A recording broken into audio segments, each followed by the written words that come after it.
일본 정부가 2022년판 방위 백서를 내놓았습니다. 윤석열 정부 출범 이후에 한일 관계 개선을 모색 중인 가운데서도 일본은 18년째 독도 영유권 억지 주장을 이어갔는데요. 네, 그러면서 한일 안보 협력의 중요성을 언급했습니다. 도쿄에서 박성진 특파원입니다. 일본이 올해 발간한 방위 백서에서도 독도 영유권 억지 주장을 18년째 되풀이했습니다. 일본 정부는 기시다 후미오 총리 주재로 열린 가기에서 2022년판 방위 백서를 채택했습니다.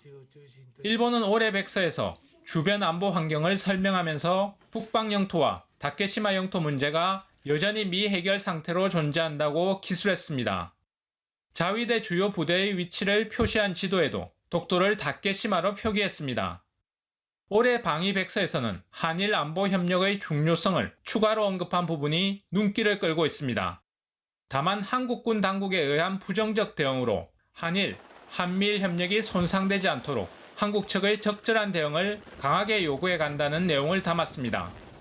그러면서 부정적 대응 사례로 작년처럼 군사정보보호협정, 지소미아 관련 대응과 우리 해군의 독도 주변 군사훈련 등 4가지를 꼽았습니다.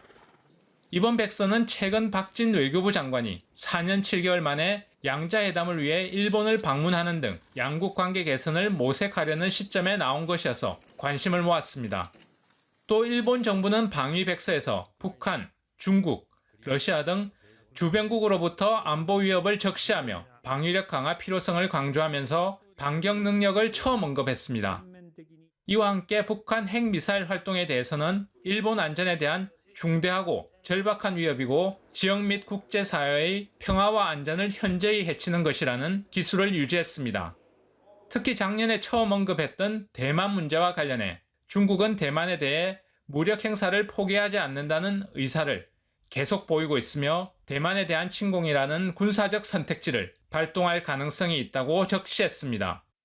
러시아의 우크라이나 침공 이후 서방 제재에 적극 동참해온 일본 정부는 백서에 힘에 의한 일방적인 형상 변경은 유럽뿐 아니라 아시아를 포함한 국제 질서의 근간을 뒤흔드는 행위로 결코 용납해서는 안 된다고 기술했습니다. 도쿄에서 연합뉴스 박성진입니다.